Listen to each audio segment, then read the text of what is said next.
Best जीरा group की ओर से आयोजित जीरा मीट 2023 में देश से चालू सीजन में जीरे के निर्यातायात पर क्या कहा, विश्लेषकों ने यह जाने।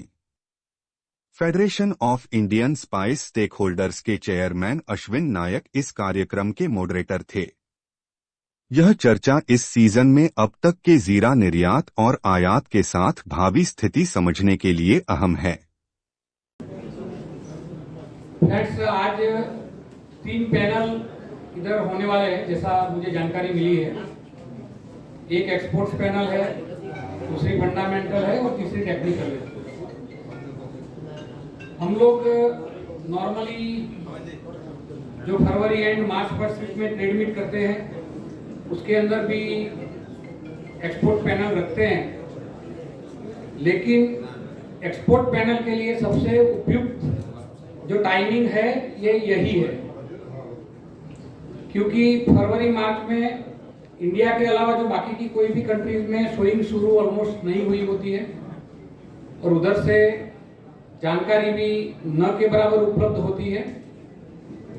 तो जितनी सचोट अपने को इंफॉर्मेशन मिलनी चाहिए उतनी नहीं मिलती है। ये बढ़िया टाइम इसलिए है कि अभी इंडिया के अलावा जहाँ जहाँ भी जीरे का प्रोडक्शन होता है वो सब जगह से क्रॉप निकल चुके हैं, उनके रेट खुल चुके हैं। तो ये सबसे बढ़िया टाइम मेरे हिसाब से है। मैं शुरुआत करना चाहूँगा, पुराने लोग हैं इधर, विष्णु काका जैसे, शायद उनको पता होगा। 2001-2002 में सीरिया में शायद 1,25,000 टन के आजू बाजू जीरा पैदा हुआ था और सीरिया का रेट करीबन $1,200 था उस टाइम पे, और इंडिया का रेट था करीबन $1,800। और सीरिया उस टाइम पे ऑलमोस्ट पूरे वर्ल्ड में सप्लाई किया था, क्योंकि वर्ल्ड की डिमांड 70-80 हज़ार टन की थी। लेकिन इंडिया अपनी चाल में मस्त था। इंडिया को उधर की क्या क्रॉप है, क्या सप्लाई कर रहा है, उसकी कोई फिक्र नहीं थी। जो डोमेस्टिक डिमांड और डोमेस्टिक सप्लाई है उसी की बेस पे इंडिया का मार्केट चलता रहा था, अपनी मस्ती में चल रहा था।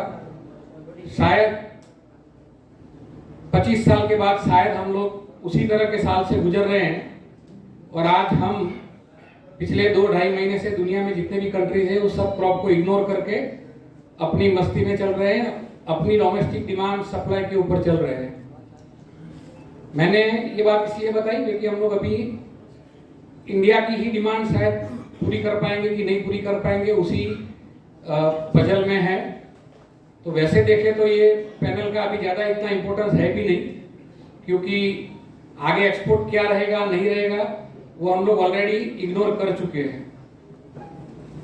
फिर भी ये जो पैनल है उसमें मुझे जिम्मेदारी दी है, बाकी की कंट्रीज के क्रॉप निकले हैं, तो मैं अपने क्वेश्चंस शुरू करूंगा। मेरे साथ इधर नीरज भाई, भरत भाई, अरविंद भाई, विनय भाई, पुनीत भाई, समीर भाई, सब महानुभाव बैठे हैं।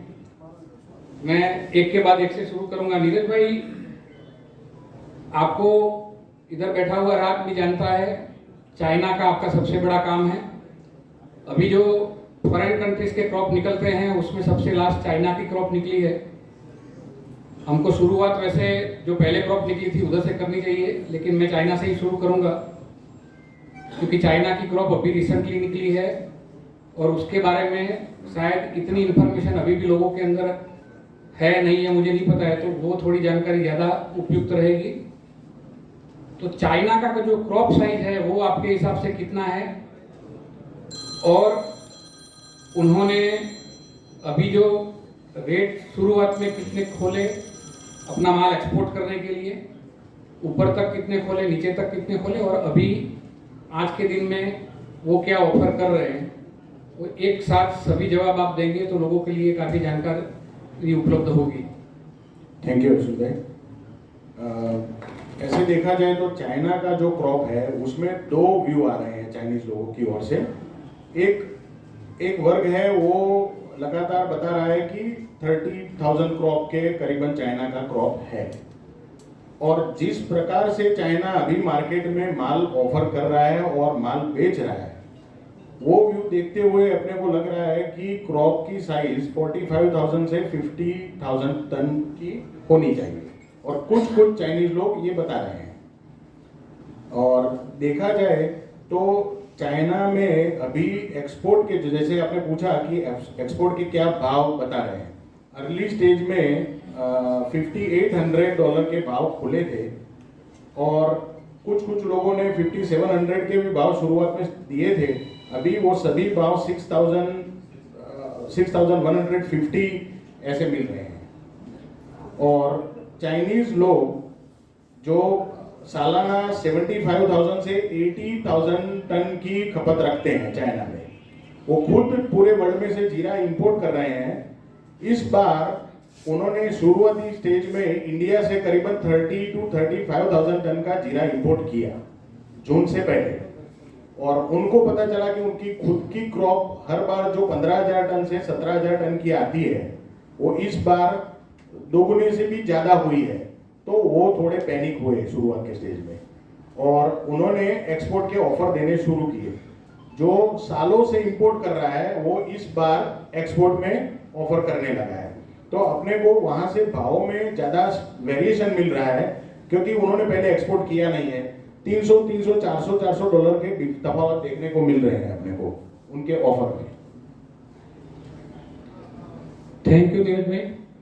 अभी मेरा अगला क्वेश्चन भरत भाई से रहेगा।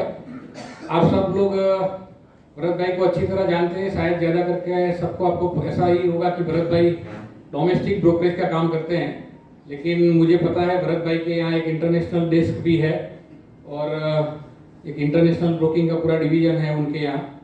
तो भरत भाई, मैं आपसे जानना चाहूँगा, सीरिया और तुर्की के जो ऑफर शुरुआत में निकले थे वो क्या थे, आज क्या है, और जो ट्रेड हुए थे उसमें से शिपमेंट्स आपके हिसाब से कितने डिफॉल्ट हुए होंगे? शुरुआत में उन लोगों के प्राइस निकले थे ऊपर में $5,500-5600 के, वो डे बाय डे घटते घटते नीचे में लोअर 4750 तक व्यापार हुए थे। 4750 आने के बाद उनकी जो फसल आ गई वहां पर, तब उनको पड़ता नहीं बैठा। जब वहां पर माल का अरावल चालू हुआ, उसके बाद धीरे धीरे उसके भाव बढ़ते गए। इंडियन मार्केट भी बढ़ता गया, उसके पीछे पीछे उनका भी भाव प्राइस बढ़ता गया। एज ऑफ नाउ सीरिया जो लोडिंग हो चुके हैं वो हाईसिस कंटेनर चाहिए तो 6200, 6100, 6300 ये प्राइस में सेलिंग हो रहा है और थोड़ा थोड़ा माल मिल रहा है। और अगर मेन सीरिया से ऑफर लेने जाए अपन न्यू ऑफर, तो वहां पर प्राइस मिल रही है 6600 और तकरीबन वहां से अभी तक लोडिंग हुआ होगा मेरे हिसाब से 70 से 80 कंटेनर, और उसमें से 50-60 का इंडिया आ गए ऑलरेडी, आ भी गए और सामने री एक्सपोर्ट भी हो चुके हैं। यूएस ऐसी कंट्री में वहां से री एक्सपोर्ट भी हुए और कुछ कंट्री यहाँ पर भी अनलोड भी हुए। और दूसरा जो स्टार्टिंग में हम सोच रहे थे कि उनकी फसल आएगी 20,000 टन, मेनली सीरिया की बात कर रहे हैं, तो अभी पीछे न्यूज मिली है कि वहां पर भी उतारे कम आए। उसका सेम इफेक्ट पड़ा था, कलौंजी भी वहां सीरिया से आती है, तो उसमें भी बाजार प्लस हुआ, क्योंकि दोनों चीज में पीछे से उतारे कम आए वहां पर भी। तो अभी जो फसल के आंकड़े मिल रहे हो तकरीबन 12 से 15,000 टन के बीच में वेरिएशन सब में मिल रहा है। 12 से 15,000 टन का ही क्रॉप मिल रहा है, और डिफॉल्ट रेशियो मुझे लग रहा है ऊपर में 50% तक डिफॉल्ट होंगे, नीचे में 35% तक डिफॉल्ट होंगे। थैंक यू भरत भाई। विनय भाई, आपका भी चाइना बांग्लादेश का काम काफ़ी बड़ा है। अभी हम लोग काफ़ी दिनों से सुन रहे हैं कि बांग्लादेश अच्छी डिमांड करके इंडिया से माल लेके गया है, तो अभी ईद के हिसाब से उन्होंने काफ़ी शिपमेंट्स लिए। अभी फिलहाल बांग्लादेश की डिमांड है, और आगे आने वाले 2-4 महीनों के लिए उनकी डिमांड कैसी रह सकती है, उसके ऊपर आप जरा प्रकाश डालिए। थैंक यू अश्विन भाई। जैसे देखा जाए तो अभी बांग्लादेश में इतना कोई खास माल नहीं है, वो लोग हैंड टू माउथ चल रहा है। प्राइस के देखते हुए वो लोग अभी एवरीडे बाइंग कर रहे हैं। अभी उन लोगों ने माल लिया है, सीरिया से भी लिया है, थोड़ा बहुत चाइना से भी उन लोगों ने बाइंग किया है। बट जैसे देखा जाए तो वो सब माल उनको नेक्स्ट मंथ पहुंचने वाला है, तो अभी उन लोगों के पास माल नहीं, तो अभी वो लोग राइट नाउ बाइंग कर रहा है। और मुझे लगता है कि अगले 1-1.5 महीने तक उनका बाइंग अच्छा रहेगा, और वो लोग अभी भी आज भी उन लोगों ने बाइंग किया है और आगे बाइंग करते रहेंगे। और उनकी डिमांड एवरी महीने देखा जाए तो 100 कंटेनर जैसे एवरी मंथ है, तो उन्होंने खास इतना कोई सीरिया और चाइना से इतना माल नहीं लिया है, तो उनको 2-3 महीने के बाद इंडिया वापस लेने के लिए आना ही पड़ेगा, ऐसा मेरा सोचना है।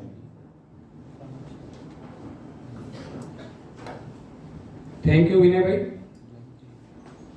पुनीत भाई, आपके पास चाइना के जो क्रॉप निकली है और उधर से जो शिपमेंट्स हो रहे हैं उसके बारे में कोई जानकारी हो तो आप साझा कर सकते हैं। आज से लगभग 1.5 महीने पहले जो हमने शिपमेंट किए थे वो 5500 से 6000 के भाव में हमने शिपमेंट किए थे। उस समय चाइना में माल था नहीं, और जब माल वहाँ पहुँचा तो इंडिया के भाव हो गए $7500, और वहाँ पे लोकल माल बिक रहा है $5500, तो वो माल उनके लिए बिना भरते का हो गया, बिना कॉस्टिंग का। तो उसमें से कुछ माल तो री इम्पोर्ट होके इंडिया वापस आ रहा है, प्लस उनकी खुद की डिमांड के सामने अभी माल का प्रेशर है, तो वो 5500, 5600, 5800 हर भाव में वो सेलर है। पर क्या है कि टेम्पररी पैनिक अपन समझ सकते हैं इस माल का। बाकी भारत की क्रॉप 3 लाख टन से 4 लाख टन की रहती है, तो उसके सामने 10-15 हज़ार टन इंपोर्ट हो भी जाए तो कोई बड़ी मात्रा नहीं है। इतना बड़ा क्रॉप कोई इंपोर्ट नहीं होता है, और इतना इंपोर्ट करना आसान भी नहीं है। जितने भी एक्सपोर्टर भाई ये सबको पता है, भले भाव नीचा लगता है पर यहाँ माल मंगाना, उसकी गवर्नमेंट की जवाबदारी पूरी करना बहुत टफ काम है। सो इतनी बड़ी मात्रा में माल नहीं आएगा जितना अपन सब लोग व्हाट्सएप ग्रुप में देखते हैं।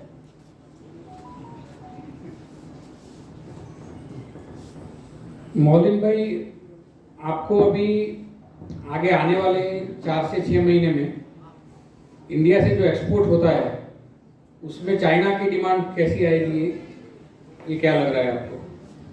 सर, अभी जिस हिसाब से मार्केट में माहौल बना हुआ है कि भी वहाँ पे क्रॉप निकली है 35 से 40 हजार टन, लेकिन वो ही इंडिया जैसा ही माहौल है कि जब इंडिया में स्टार्टिंग में सेलिंग प्रेशर बनी थी तब सबको क्रॉप ज्यादा ही लग रही थी। मेरे हिसाब से वहाँ पे 30 या 25,000 टन ही निकल के आएगा सामने, और उन लोगों की डिमांड अभी 1-1.5 महीने तक तो नहीं दिख रही है क्योंकि उनका ही क्रॉप अभी कंजम्पशन में जाएगा, और वहां पे अभी इतनी फास्ट सेलिंग नहीं है कि भी वो लोग अपने वहां पे माल बेच सके ज्यादा। तो 1.5 महीने तक तो चाइना की कोई डिमांड यहाँ निकल के आया ऐसा नहीं दिख रहा है। आगे जाके उन लोगों का कंजम्पशन जब खत्म होगा, उनका क्रॉप या वहां से निकलेगा, उसके बाद वो लोग शायद सितंबर अक्टूबर में एक बार बाइंग की अपॉर्चुनिटी देख सकते हैं। ओके, थैंक यू मौलिन भाई। बीमर भाई, ये जो कंट्रीज है चाइना, सीरिया, तुर्की, ईरान, अफगानिस्तान, ये 5 कंट्री करीबन है जो इंडिया के अलावा जीरा पैदा करती है। तो उधर से इंडिया के क्या रेटों में ट्रेड हुए, कितने कंटेनर इधर आएंगे, वो तो ज़्यादा करके हम लोग व्हाट्सएप ग्रुपों में भी डिस्कशन करते रहते हैं। लेकिन आपकी राय ये क्या है कि ये सब कंट्री वर्ल्ड के जो दूसरे कंट्रीज है उधर कितना माल सप्लाई करेंगे, वो जो माल सप्लाई करेंगे उससे अपना इंडिया का जो बाकी की कंट्रीज में एक्सपोर्ट होता है उसके ऊपर कोई इफेक्ट आएगा कि नहीं आएगा? Thank you Ashwin sir. Actually हम लोग चाइना से शुरुआत करें तो चाइना में स्पेसिफिकली 2 डिवीज़न है, नॉर्थ और साउथ चाइना।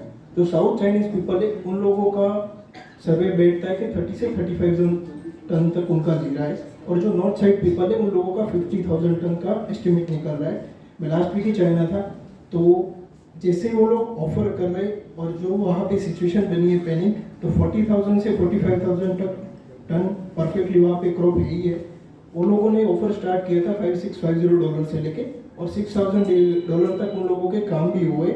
और चाइना ने इंडिया के अलावा दुबई, साउथ अमेरिका और साउथ अफ्रीका में भी सप्लाई किए, क्योंकि उनके पास चाइना के चिली नेटवर्क काफ़ी अच्छा है। साउथ अमेरिका में और चाइनीज़ का चिली नेटवर्क अच्छा है, तो उन लोगों ने वहाँ पे भी सप्लाई किया हुआ है। और आगे जाके चाइना की एक्सपोर्ट डिमांड तकरीबन 4 महीने तक नहीं बनेगी, बिकॉज उनके पास इंडियन जीरे का भी स्टॉक है तकरीबन 3,000 से 3,500 टन। मैंने खुद देखा हुआ है लास्ट वीक वेयर हाउस में, उससे ज़्यादा ही होगा। मैंने ज़्यादा वेयर हाउसेज विजिट नहीं किया, लेकिन उससे ज़्यादा ही स्टॉक है। उनका स्टॉक भी जो ये चाइना का जिनजिन क्यूमिन निकल के आया है, उन लोगों ने जो इंडिया सप्लाई किया है वहाँ पे इंडियन एक्सपोर्टर को भी पैनिक बनेगा, क्योंकि उनको 3 मंथ के अंदर एक्सपोर्ट ऑब्लिगेशन क्लियर करने होते। और चाइना अगर कंपटीशन में नहीं है इंपोर्ट की, तो उन लोगों के लिए ऑप्शन बहुत ज़्यादा कम बचे, क्योंकि बांग्लादेश में भी वो क्लियर नहीं कर पाएंगे, तो ज़्यादा कंट्रीज बचते नहीं हैं उनके लिए एक्सपोर्ट के ऑप्शन में। तो इसी वजह से आगे जाके एक्सपोर्ट बहुत बिलो एवरेज रहेगा। जुलाई अगस्त में तो ऑलमोस्ट बहुत बिलो रहेगा, लेकिन आगे सितंबर से थोड़ा बहुत अदर कंट्री का एक्सपोर्ट निकल सकता है। अगर चाइनीज़ जीरा 40,000 टन से ज़्यादा है, उन लोगों ने तकरीबन 10,000 टन ऑलरेडी बुक हो चुका है, अगर उनसे ज़्यादा उन लोगों ने एक्सपोर्ट कर दिया तो उनको दिसंबर जनवरी में कम से कम 5 से 10,000 टन बाइंग की पोजीशन बनानी पड़ेगी। थैंक यू बिमल भाई। बिमल भाई ने जो कुछ बातें बताई 3 महीने एक्सपोर्ट वाली वगैरह, इसमें से काफ़ी लोगों को जानकारी तो होगी, लेकिन मैं फिर भी एक चीज़ शेयर करना चाहूँगा। अगर हम लोग इंडिया में जीरा इंपोर्ट करते हैं तो उसके ऊपर सीधी 30% ड्यूटी है, 10% उसके ऊपर सेस है, मतलब 33% ड्यूटी लगती है। अगर वो ड्यूटी भर के कोई भी इंपोर्ट करेगा तो वो सीधा पड़ता है, इधर कोई भी इंपोर्ट का खाने वाला है नहीं। दूसरा रास्ता है, इसके ऊपर एडवांस लाइसेंस में हम लोग इंपोर्ट कर सकते हैं। तो अभी तक इंडिया वालों ने जितने भी ऑर्डर फॉरेन में दिए हैं और इंपोर्ट कर रहे हैं, वो सभी इंपोर्टर गिने की एक्सपोर्टर गिने, क्योंकि ज़्यादा करके इंडिया में से एक्सपोर्टर ही थे, वही आजकल इंपोर्टर बने हैं। तो वो लोगों ने एडवांस लाइसेंस निकलवाए हैं या निकलवाने के लिए एप्लीकेशंस दिए हैं। ये एडवांस लाइसेंस मिलने के बाद ये जीरा इधर हम लोग इंपोर्ट कर सकते हैं, और इधर उतरने के बाद कुछ सालों पहले तक 2 साल के अंदर इसको री एक्सपोर्ट करने की छूट थी। मतलब हम लोग 2 साल के अंदर इसको इंपोर्ट भी कर सकते हैं, और एक बार कंटेनर इधर उतर जाने के बाद 2 साल के अंदर इसको एक्सपोर्ट भी कर सकते हैं। अभी इसको री एक्सपोर्ट करने के लिए गवर्नमेंट ने खाली 90 डेज का टाइम दिया हुआ है। मतलब जिस दिन आपका कंटेनर इधर उतरा उससे 90 डेज के अंदर आपको इसको री एक्सपोर्ट करना ही है। अगर नहीं करेंगे तो उसके ऊपर बड़ी पेनल्टी है। और खाली री एक्सपोर्ट नहीं करना है, अगर आपने $5,000 में इसको इंपोर्ट किया है तो उसके ऊपर आपकी प्राइस भी 25% ज़्यादा होनी चाहिए जब आप इसको री एक्सपोर्ट करते हो। तो ये सब ऑब्लिगेशंस ख़त्म करके जो कंटेनर्स के अभी तक ट्रेड हुए हैं, जोश में या होश में जो भी गिने, उसका री एक्सपोर्ट हो पाएगा कि नहीं हो पाएगा वो बहुत बड़ा क्वेश्चन है। अभी मेरे ख्याल से अगले 3-4 महीनों में जो भी इधर से एक्सपोर्ट होगा वो ज़्यादा करके ये ऑब्लिगेशन ख़त्म करने के लिए ही होगा, और वो रियल ऑर्डर के हिसाब से होता है या फिर किसी भी तरह ऑब्लिगेशन ख़त्म करने के लिए एक्सपोर्ट होता है, वो भी एक बार देखना पड़ेगा। ये जानकारी मैंने खाली आपको इसीलिए शेयर की कि सबको शायद इतनी डिटेल में जानकारी हो नहीं हो, मुझे नहीं पता। आजकल व्हाट्सएप की दुनिया ऐसी है कि सबको सब कुछ पता ही होता है, लेकिन फिर भी मेरे पास जो नॉलेज था वो आपसे शेयर किया। मैं इसी बारे में एक क्वेश्चन समीर भाई से करना चाहूँगा। समीर भाई, आपको क्या लगता है जो ये इंपोर्ट होने वाला है अगले 1-2 महीने में, वो अगले 90 डेज में री एक्सपोर्ट हो पाएगा? थैंक यू अश्विन भाई। पहले तो जो इंपोर्ट की बात है, वो जो चाइना का, टर्की, सीरिया जो भी है, इंडिया से रेट उनका $1,000 या $1,200 ही नीचा है। और आपने जो बात कहा ड्यूटी का, तो री इम्पोर्ट करके भी वो माल इंडिया में तो बेच नहीं पाएंगे, क्योंकि इंडिया में उसका पर्दा जोड़ने के लिए जाएंगे तो 30% ड्यूटी के साथ तो इंडिया से भी वो महंगा, वो जीरा महंगा हो जाएगा। तो वो री इम्पोर्ट वाला जीरा री एक्सपोर्ट करना ही पड़ेगा। और कई लोगों ने जो भी सौदा किया है, तो हमको ऐसा लगता है कि आगे का व्यापार किसी का बाकी है या जो भी है, उस लोगों ने भाव एवरेज करने के लिए ही ये री इम्पोर्ट किया है, और उसको एक्सपोर्ट दिखा के फिर उसकी जो लॉस हो रही है उसमें से निकल जाएंगे लोग। जैसे मैंने समझो कि 6,000 में भी जीरा बेचा है, 6500 में भी बेचा है।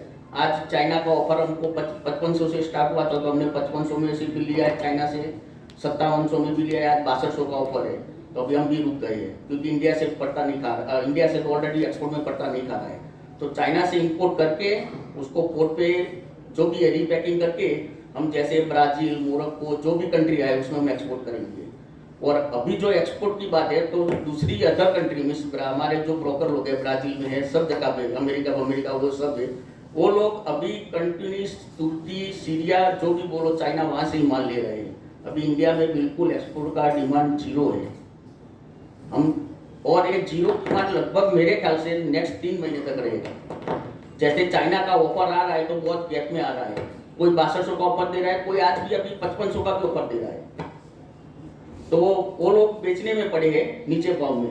तो मेरे ख्याल से अभी 3-4 महीना तेजी का चांस नहीं आएगा, फिर तो बात नहीं आ जाएगी, जब नवंबर दिसंबर आएगा तब नए क्रॉप पे डिपेंड हो जाएगा। इसलिए मेरा कहना इतना ही है कि जो री इम्पोर्ट होगा यहाँ पे इम्पोर्ट करेंगे चाइना से या कहीं से भी जीरा, वो एक्सपोर्ट तो होगा ही। और मेरे ख्याल से 150 या 200 कंटेनर अप्रोक्स इम्पोर्ट होके री एक्सपोर्ट हो गए। ओके, थैंक यू समीर भाई। अभी मैंने ज़्यादा करके सभी पैनलिस्ट से क्वेश्चन किए, एक अरविंद भाई को क्वेश्चन नहीं किया था, क्योंकि मुझे पता है कि अरविंद भाई डोमेस्टिक ट्रेड ज़्यादा करते हैं, लेकिन वो काफ़ी एक्सपोर्टरों के लिए भी काम करते हैं, काफ़ी एक्सपोर्टर उनसे माल लेते हैं, माल बेचते हैं। तो अरविंद भाई, मेरा आपसे ये क्वेश्चन रहेगा कि जो सीरिया या तुर्की, अफगानिस्तान के जो जीरे इंपोर्ट हो रहे हैं, उसके डोमेस्टिक ट्रेड करने के लिए कोई ऑफर्स आपके थ्रू जा रहे हैं, आ रहे हैं, और आपको सीरिया या तुर्की के जो रेट है डॉलर में, हाई सीज के कोई रेट ऑफर कर रहा है, क्या रेट में बेच रहे हैं? थैंक यू अश्विन भाई। जो अभी जो सीरिया का है वो जो आईसिस है उसकी थोड़ी बहुत ऑफर मिल रही है, जो शिपमेंट जा चुका है, जैसे कोई दुबई का ऑफर है, ये अपना जो शिपमेंट हो चुका है उसकी ऑफर मिल रही है। और बाकी जो लोकल में है, जैसे कि किसी को अगेंस्ट बेचना है तो उसको अगर शिपमेंट लिया हुआ है तो यहाँ वो हेज करते हैं, ये ऑफर आ रही है। बाकी जो आईसिस की है वो ऑफर आ रही है मेरे पास अभी भी। 2 दिन पहले 56 की ऑफर थी मेरे पास अफगान के। थैंक यू अरविंद भाई। नीरज भाई, आपसे मेरा एक क्वेश्चन रहेगा कि अपने अलावा ये सब कंट्रीज का जो जीरा होता है उसके बारे में एक चीज़ ये भी बोली जाती है कि इनके यहाँ पेस्टिसाइड्स का यूज़ कम होता है। तो सीरिया तुर्की के बारे में तो ज़्यादा करके लोगों को पता है, लेकिन चाइना का जीरा कहीं बेचने को निकला वो काफ़ी साल के बाद हुआ है, तो उसकी कभी भी डिस्कशन ये बात में नहीं हुई थी कि भाई चाइना खुद तो जब इंपोर्ट करता है तो अपने पास से गारंटी मांगता है कि भाई इतने पेस्टिसाइड होने चाहिए, नहीं होने चाहिए। लेकिन अभी जब चाइना खुद बेचने के लिए निकला है अपनी क्रॉप, तो उसके अंदर वो लोग उधर पेस्टिसाइड यूज़ करते हैं कि नहीं करते हैं, उनका जो जीरा है वो बाय डिफॉल्ट IPM है या उधर से वो लोग जीरा बेच रहे हैं वो कन्वेंशनली है?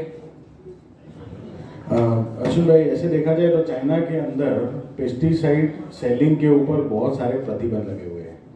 तो 70% चाइना का जो जीरा है वो पेस्टिसाइड बहुत ही कम उसमें पाया जाता है। हाँ, देखा जाए तो यूरोप स्टैंडर्ड में वो पास नहीं होंगे, लेकिन IPM के स्टैंडर्ड में 60 to 70% चाइना का जीरा पास हो जाएगा, क्योंकि बहुत सारे पेस्टिसाइड वहाँ पे प्रोहिबिटेड है यूज़ करना। ओके नीरज भाई, अभी मैं सबसे एक लास्ट क्वेश्चन करना चाहूँगा। आपके हिसाब से ये 5 कंट्री का कुल मिला के कितना टन क्रॉप होना चाहिए? सर, ऐसे देखा जाए, मैं पर्टिकुलरली चाइना का जो क्रॉप है उसकी साइज 45,000 टन की मेरे हिसाब से बता रहा हूँ। तुर्की का जो क्रॉप है उसकी साइज ज़्यादा, मेरे से ज़्यादा भारत भाई वगैरह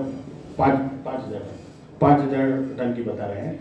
और सीरिया के जो न्यूज़ है उसमें क्रॉप के साइज अलग अलग मिल रहे हैं।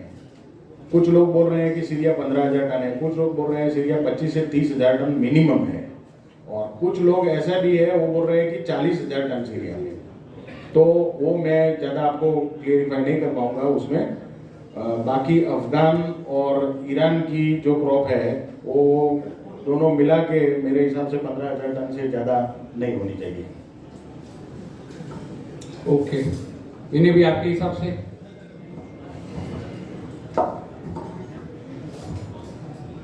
जैसे देखा जाए तो चाइना 45 से 50,000 टन का क्रॉप रहेगा, सीरिया रहेगा 25 से 30,000 टन, ईरान रहेगा 5 से 6 हज़ार टन। अफगानिस्तान जो गिना जाएगा तो 12 से 14 हज़ार टन का क्रॉप गिना जाएगा, और तुर्की गिनने में जाएंगे तो 3 से 4 हज़ार टन जैसा दिख रहा है मुझे। कुल मिलाकर ये क्रॉप अपने को दिख रहा है। मौलिन भाई, आपके हिसाब से जुलाई और अगस्त में ये जो इधर कंटेनर पहुंचने वाले हैं वो कितने कंटेनर पहुंचेंगे करीबन? जो यहाँ से एक्सपोर्ट हुए हैं वो री एक्सपोर्ट मेरे ख्याल से 60 से 65 कंटेनर री इम्पोर्ट होंगे, और जो इंपोर्ट किया हुआ है वो तकरीबन ट्रेड हुआ है 150 से लेके 200 कंटेनर तक का ट्रेड है चाइना का। तो वो पूरा यहाँ आता है या कुछ डाइवर्ट, जैसे दुबई हो गया या कोई अदर साउथ अफ्रीका कंट्री होगी, वो डाइवर्ट होगा। लेकिन इंडिया में वो ट्रेड भी समझ लो 70 से 80 कंटेनर वो भी इंडिया आएंगे री एक्सपोर्ट के लिए। ओके, विमल भाई आपके हिसाब से? एक्चुअली सर चाइना का क्रॉप तकरीबन 40 से 50,000 टन तो रहेगा ही रहेगा, उससे नीचे का एक्सपेक्टेशन करना अभी फिलहाल नहीं, क्योंकि उनके पास कोई स्टेटिस्टिक या गवर्नमेंट या कोई ऑर्गेनाइजेशन के आंकड़े नहीं होते। हम लोग बाहर से बात करके एवरेज ही निकाल सकते हैं। और इंपोर्ट की बात करें तो तकरीबन 60 से 70 कंटेनर एक्सपोर्ट हो गए वहाँ से, और वहाँ से 150 से 200 कंटेनर इंडिया के लिए आएंगे। सीरिया तुर्की का मेरे को उतना ज़्यादा आइडिया नहीं। समीर भाई, आपके हिसाब से सब कंट्री का मिला के टोटल क्रॉप कितना होगा? इंडिया को छोड़ के बाकी सब मिला के 75,000 से 80,000 मेट्रिक टन क्रॉप होगा सब कंट्रियों का, अफगानिस्तान, चाइना, तुर्की, सीरिया, तो ये सबका मिला।